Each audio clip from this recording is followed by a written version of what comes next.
l'une des plus belles évasions du cinéma. Ce dimanche 30 mai 2021, Arte diffuse le film Papillon, sorti en 1973. Inspiré du destin d'Henry Charrière, le long métrage met en lumière Dustin Hoffman et Steve McQueen, qui jouent le personnage de Henry Papillon, un homme accusé d'un meurtre qu'il n'a pas commis. Pendant plusieurs années, Steve McQueen a été en couple avec Ali MacGraw.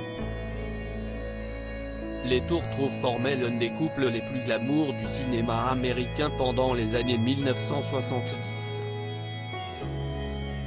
Seulement tout n'était pas rose entre eux, loin de là.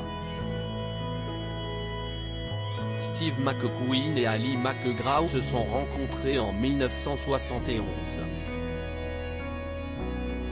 L'acteur était alors au sommet de sa gloire, et elle commençait une carrière glorieuse. Tous les deux se sont découverts sur le tournage du film Le Guet-apens, de Robert Evans, dans lequel elle jouait son épouse. Entre les deux acteurs, le coup de foudre a été immédiat, seulement elle était mariée à Robert Evans justement.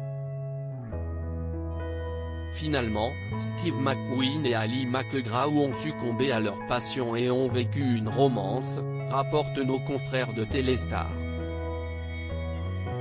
Tous les deux se sont mariés pendant l'été 1973 et se sont installés dans une villa au bord de la mer, près de Malibu. Avec eux, vivaient Joshua, le fils d'Ali MacGraw et Robert Evans, ainsi que Chad, le fils de Steve McQueen né de son précédent mariage avec l'actrice Nell Adams.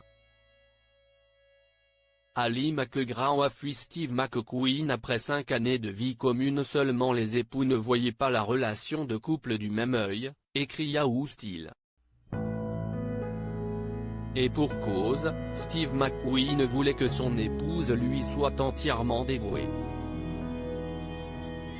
Il voulait qu'elle soit une femme au foyer et qu'elle abandonne le cinéma.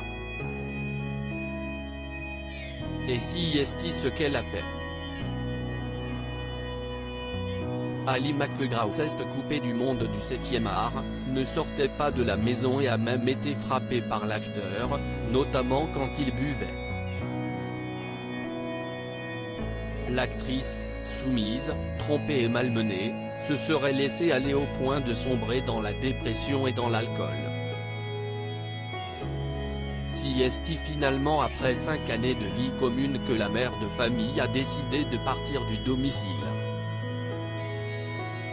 En 1978, elle s'est enfuie avec son fils et quelques livres, rien de plus. Malgré un désir de revenir devant les caméras et sur les plateaux de tournage, sa carrière n'a jamais décollé comme avant.